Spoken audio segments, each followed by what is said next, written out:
नमस्कार दोस्तों, आज हम बात करने वाले हैं दुनिया के एक ऐसे बड़े वॉल्केनिक इरप्शन की जिसे पूरे वर्ल्ड ने हिलाकर रख दिया है।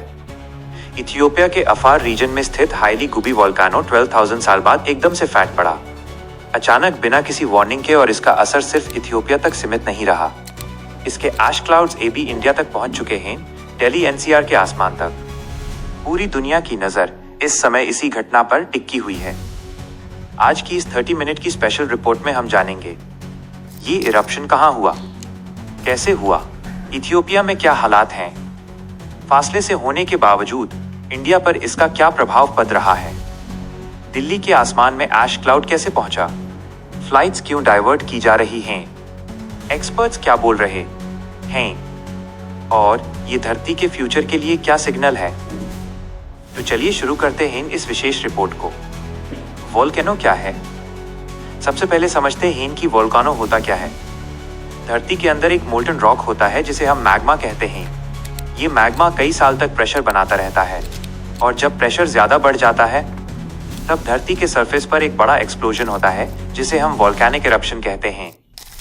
वोल्केनो 3 प्रकार के होते हैं, एक्टिव, डोर्मेंट और एक्सटिंक्ट। हाईली गुब्बी को डोर्मेंट माना जा रहा था, यानी जो कई सालों से चुप था, लेकिन 12,000 साल बाद फिर से जग गया। हाईली गुब्बी कहाँ स्थित है? हाईली गुब्बी वोल्केनो इथियोपिया के अफार रीजन में है। ये रीजन अफ्रीका के सबसे ज्यादा एक्टिव वोल्केनिक जोन में आता है। ये जगह एर्ता आले रंगे के पास है। एर्ता आले वही जगह है जहाँ दुनिया के कुछ गिनती के परमानेंट लावा लेक्स मिलते हैं। इथियोपिया का अफार ट्रायंगल टेक्टोनिक प्लेट्स के ब्रेक होने की जगह है। ये area earth's crust breaking zone के नाम से फेमस है। इसी वजह से यहाँ वॉल्केनिक एक्टिविटी ज्यादा होती रहती है। लेकिन हाईली गुब्बी जैसे डोर्मेंट वोल्केनो का फटना एक बड़ा अलर्ट माना जा रहा है। इरप्शन कैसे हुआ? 23 नवंबर को लोकल टाइम के हिसाब से सुबह के 6 बजे के आसपास ग्राउंड ट्रेमर्स फील होने लगे। किसी को नहीं पता था कि ये ट्रेमर्स क्या साइन दे रहे हैं। कुछ ही देर में एक तेज ब्लास्ट की आवाज सुनाई दी। पहाड़ों के बीच से एक मैसिव फायरबॉल आसमान में गया, और तुरंत हाई ब्लैक ऐश का बड़ा बदल ऊपर उठने लगा। उपग्रहों की इमेजेस के मुताबिक ऐश प्लूम लगभग 14 किलोमीटर तक ऊपर चला गया। ये हाइट कमर्शियल एयरप्लेन से भी ज्यादा होती है। लोग घरों से भागते हुए निकले। कई विलेजेस में डार्कनेस हो गई क्योंकि ऐश क्लाउड्स ने सूरज को ढक लिया।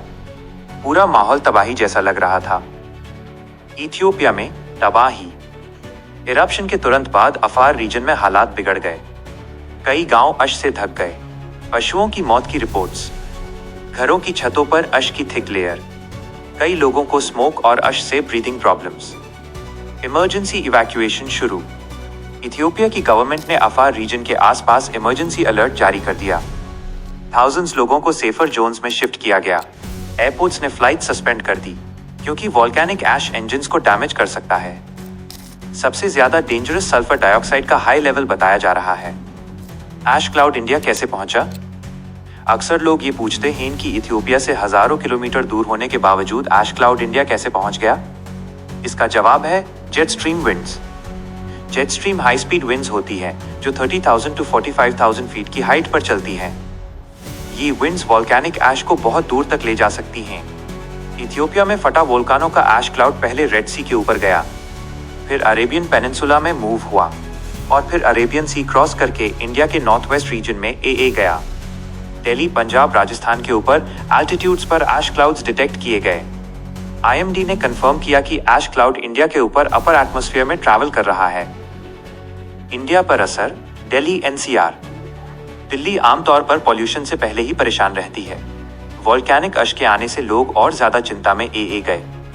आईएमडी के मुताबिक ऐश क्लाउड ग्राउंड लेवल पर ज्यादा इंपैक्ट नहीं करेगा, पर अपर लेयर में अश की प्रेजेंस से हेज दिख सकता है। AQI में थोड़ी डिटीरियोरेशन हो सकती है। फ्लाइट्स के रूट बदले जा सकते हैं। दिल्ली का AQI अभी भी वेरी पुअर से सिवियर के बीच में जाता दिखा है। फ्लाइट्स क्यों खतरे में हैं? वॉल्केनिक ऐश फ्लाइट्स के लिए सबसे ज्यादा खतरनाक होता है। क्यों? ऐश इंजन के अंदर मेल्ट होकर इंजन जम कर देता है। विंडशील्ड पर स्क्रैचेस आते हैं, विजिबिलिटी गिर जाती है, एयर फिल्टर्स ब्लॉक हो जाते हैं। इसलिए एयर इंडिया ने कुछ इथियोपिया और मिडिल ईस्ट रूट्स कैंसिल किए। कई फ्लाइट्स को रीरूट किया गया। DGCA ने एयरलाइंस को कॉशन एडवाइजरी दे दी। पायलट्स को ऐश क्लाउड जोन्स अवॉइड करने का order. Health alert volcanic ash में होता है।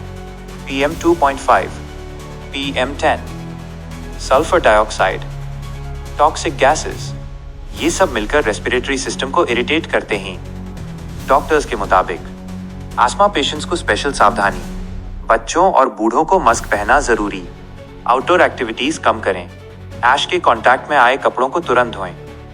अपर एयर में अश ज्यादा है, लेकिन किसी भी बढ़ते पॉल्यूशन के टाइम ये स्टेप्स जरूरी हैं। एक्सपर्ट्स और फ्यूचर का signal. USGS, NASA, European space agency सब इस इरप्शन का ऑब्जर्वेशन कर रहे हैं। सैटेलाइट इमेजेस कंटिन्यूअसली ऐश मूवमेंट ट्रैक कर रही हैं। नासा ने कंफर्म किया कि ऐश क्लाउड ने रेड सी क्रॉस किया और मिडिल ईस्ट के ऊपर घूमते हुए इंडिया डायरेक्शन में मूव किया। जब एक डोर्मेंट वोल्केनो फट जाता है तो साइंटिस्ट्स दो चीजों से अलर्ट होते हैं। 1. क्या टेक्टोनिक प्लेट्स ज्यादा मूव हो रही हैं? 2. क्या अगली कुछ वीक्स में और इरप्शंस पॉसिबल हैं? अफार रीजन ट्रिपल जंक्शन है जहां 3 प्लेट्स मिलती हैं, इसलिए फ्यूचर में और वोल्केनिक एक्टिविटी पॉसिबल है। साइंटिस्ट ये भी बोल रहे हैं कि अफ्रीका का ईस्ट रिफ्ट वैली धीरे धीरे फट रहा है और आने वाले हजारों सालों में अफ्रीका 2 टुकड़ों में बच सकता है। Conclusion, India directly volcanic zone में नहीं आता, इसलिए वोल्कानों का एक्सप्लोजन इंडिया के लिए डायरेक्ट थ्रेट नहीं है। लेकिन ऐश क्लाउड से एयर क्वालिटी अफेक्ट हो सकती है, फ्लाइट्स रीरूट होंगे, वेदर पैटर्न्स टेम्पररीली चेंज हो सकते हैं, हाई एल्टीट्यूड विंड्स पोल्यूटेड हो सकती हैं। IMD के मुताबिक ऐश क्लाउड 7:30 PM तक इंडिया से बाहर निकल जाएगा। Latest update. हाईली गुबी वोल्कानो का इरप्शन दुनिया के लिए एक रिमाइंडर है कि नेचर जब जागती है तो साइंस भी उसके सामने छोटा पड़ जाता है। 12,000 साल से क्वाइट वोल्केनो का अचानक फटना एक बड़े नेचुरल शिफ्ट का संकेत देता है। इथियोपिया अभी भी इमरजेंसी मोड में है। दिल्ली ऐश क्लाउड के इफेक्ट को क्लोजली ऑब्जर्व कर रहा है और दुनिया की स्पेस एजेंसीज इसकी मॉनिटरिंग कर रही हैं।